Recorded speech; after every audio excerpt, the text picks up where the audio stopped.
This BBI Channel 1, India platform that gives voice to the voiceless people, voiceless to the society. I'm the anchor, the moderator of BBI Hot Seats. Seated with me is Dr Egemba Engr from United Kingdom. By my right is Engineer Nnamdi Kanu, the customary government administrator. Engineer Nnamdi Kanu. A lot of people have been asking us this question. What is the legality of the customary government of Biafra right in Nigeria? Please, can you address also that? Thank you very much, the moderator. The customary government derives legality from the section of the Nigerian Constitution that gave room for the establishment of the customary law. In Nigerian Constitution, we have the customary law just like we have the Sharia law. There are all sections of the Nigerian Constitution. And that aspect of that law was put in place because of the fact that this law has been governing the people prior to the coming of the British people in this section of the world. Before the British people came, there are people living here, governing themselves with under the customary law.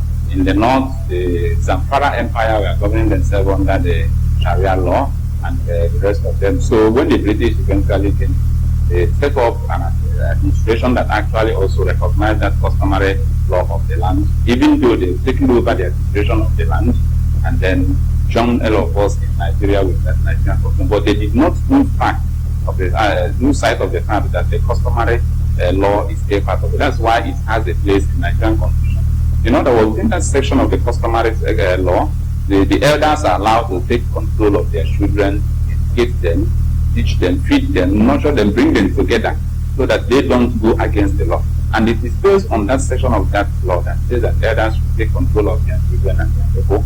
That's where the Supreme Council of Elders is able to gather their people when eventually they recognize themselves as the indigenous people of Biafra, the remnant of the Biafran people that actually survived the Holocaust War of 1970.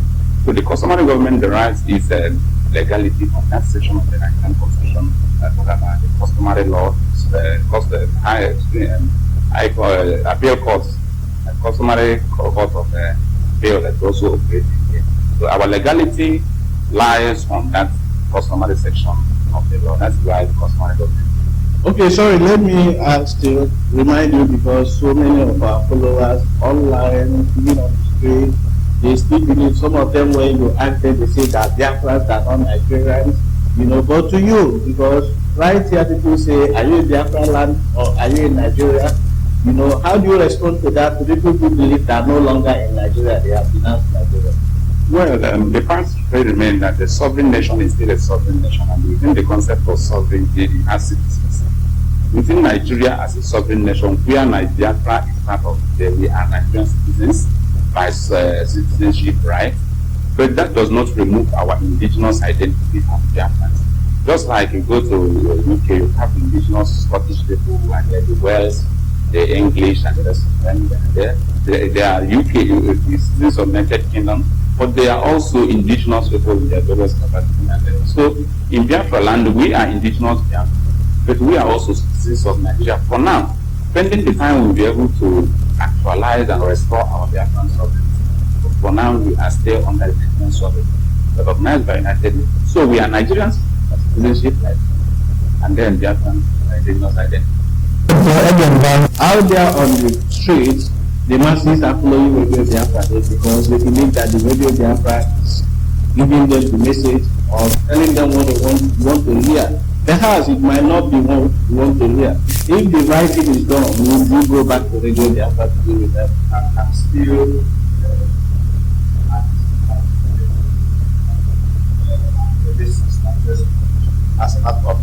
actually, when I go back to London after my mission in Biafra land, I will be part of the Biafra again. But in the sense that starts to participate in the program, in the output, so that people can hear my voice again. But theoretically, I am still part of Radio Biafra. I am a program that is part of my baby. I cannot just abandon it like that. Because if you have misunderstanding, you always be resolved that before. All right, thank you, Dr. Egemba. I think the major issue we have here is that most of our followers here, most times they say they don't know what is national government, but other people start to say that before. Engineer, can you tell us why people have not been hearing your voice? Of course, we can only hear a voice that has channel of reaching its audience.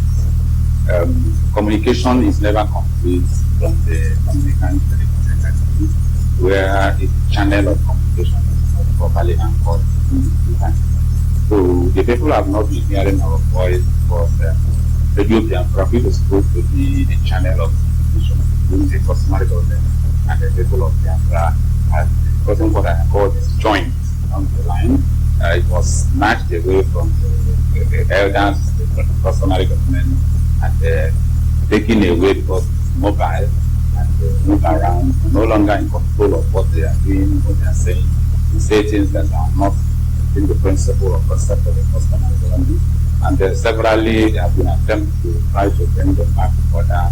They refuse, they continue moving outside threats without control. So customary government will be the director of the Radio Biafra. But that does not mean that the customary government does not exist. Customary government continues to exist, but its voice no longer there. That's why we are very happy with the establishment of the voice API.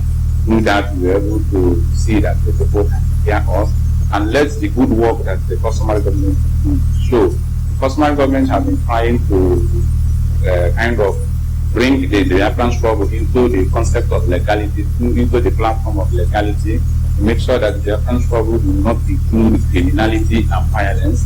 And we've been achieving that because I want to tell you that because of the grace of the customary government, this struggle has not gone violent. I want to tell you because we continue to bear the brunt inside. We continue to call these groups that are shouting Biafra or death. We continue to talk to them why they continue to attack us. But I want to tell you that even when your child is attacking you against your instruction, against your advice, that advice is still doing something in his conscience, in her conscience. So that when he goes out to close story, he will realize that the father is not with him, then he come back. So the customary government is doing its work. Why people are not hearing it? Because our voice has been taken.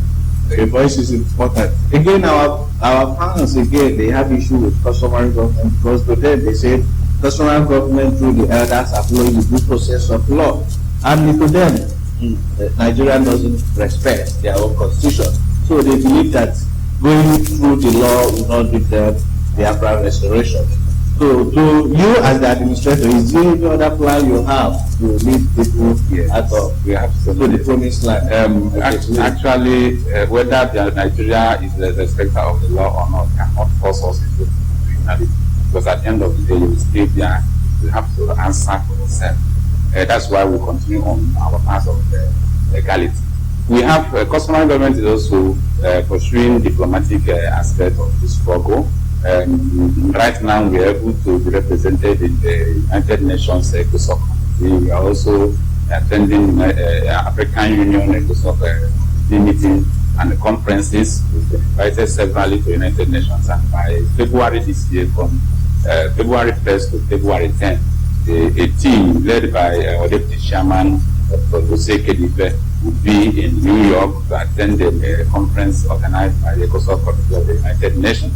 So, and that, apart from that, we are also covering international diplomacy, other countries. We are lobbying them, bringing them to understand that Biafra is not violent nation, that Biafra is the respecter of the law, that Biafra can add to the world development if given the opportunity.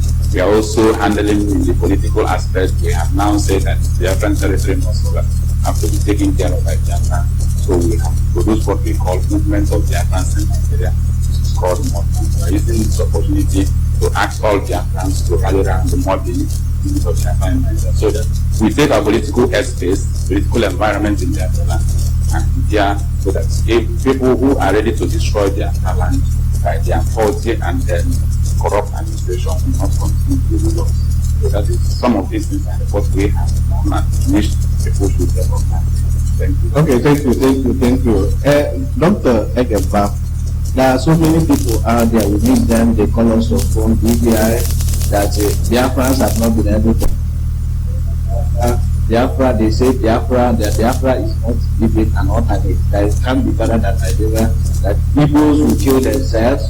You know, they give me a lot of instances like people who have left Biafra in the past, and they believe that if we do the right thing, as a you make a better place. Now you are in Nigeria, you've seen a lot of things, you've met a lot of people. So you, what do you think with both Biafran groups into this agitation should do to take their people home instead of talking every time on phone and them? If I can answer this with one word, it's unity. And to expand it further, I do tell those I meet the different Biafran leaders and groups. I do tell people, those who claim that they have done everything. They started, for instance, what Africa started the movement, this what I call the second coming of Biafra. They started it, kick-started it, along with, not just him, along with other prominent Biafras, including the late is Longinus Ojiako, Kuje from Rivers State. These are people who pioneered myself. And since that time, it's sort of spread like wildfire because of the hunger in our people, because of the urge in our people to wrong the right the wrong that they have, that have been netted to us by the Nigerian establishment. So, and we cannot achieve that if we continue to shoot from different directions into different directions, if you understand what I mean. Yes. So the purpose of my visit is to make people understand that without unity, we will hardly achieve our aim. But again, I am also conscious of the fact that 100% unity is impossible, and I know that we cannot achieve 100% unity. There's nowhere in this world 100% unity is achievable, not even in the most nuclear part of the family, which is the family where you have mother, father, and the children. There is misunderstanding, there is quarrel, but after that misunderstanding, after that quarrel, they will still find a way to settle and move on as a family. And that's what I want us to achieve here. There is different directions. People have different opinion on how to achieve Biafra. Okay, fair enough. Bring your ideas into some sort of concise plan, united plan, and then we move it from there. And also to make sure that we have one organization or body that we speak for and on behalf of Biafran people. You cannot have 10, 20, 40, 100 voices speaking for one people. Just take an example, for instance, if you said now, Anthony said that the delegation led by the deputy chairman of the customary government or Supreme Council of Elders will be leading the Biafran people to the United Nations. This is a sort of a united action. Now just imagine when you have him leading Biafran people, then you have another group going to United Nations leading Biafran people. You have another group leading the Biafran people to the United Nations. They will be confused. They will say, who among you is Biafra? Of all the Biafrans, who is Biafra? We want one person who will speak for and on behalf. And that's what we are trying to achieve. You have your organization. Maintain your independence, organizational structure. You have your group. Maintain your group with your organizational structure. But let's come have a sort of coalition, if you like, a united front with different divergent views. Then we come there, crystallize all of them, fish them out, put them into plans, and move on. So that if we are presenting anybody to the United Nations, having a diplomatic representation to a world body, to a foreign government, one voice will speak for the whole of the Biafran people. That's what we are talking about. And unless we have that, that's my opinion. I can't be corrected. Anybody who have a better idea of achieving our aim without coming together, then we should come up. Without unity, we may, but it will be very difficult to achieve our aim. Thank you. Dr. Egemba, I know their desire is for unity to form. But to us, we believe their desire will be met. What is their parting message to our viewers? My parting message is this. If you want Biafra in truth and honesty, and you have a leader who cannot take instruction or listen to you as members, you don't have a leader. My parting shot is, tell your leader that your group alone cannot achieve Biafra. Tell your leader to work with others so that we can together form a united front to pursue our dream. If not, it may take us, it will take us a long time to achieve our aim. 100% unity is impossible, but some element of unity is required, is a must. Thank you, Dr. Egemba. BBI will be happy to host you next time before you leave Nigeria. It's a pleasure. Thank you. We're always be there for you. I'm always at the service of the Biafran people. To give voice to the voiceless people. Thank you, Tune. Thank you. Always be pleased to have a gentleman. Thank you very much. Yeah, Viewers, thank you. Viewers out there, BBI is an online media platform to give voice to the voiceless people. In our society presently, we are in Nigeria. There are people who believe that Biafrans, there are people who believe that a just. But as far as we are concerned, we are still in Nigeria, even though we have indigenous identity as a people. We want to use this opportunity to thank everybody. The opportunity to have a voice, to give voice to the poor, is what will make our society a better place for all of us to live. Thank you as we progress to serve service to humanity.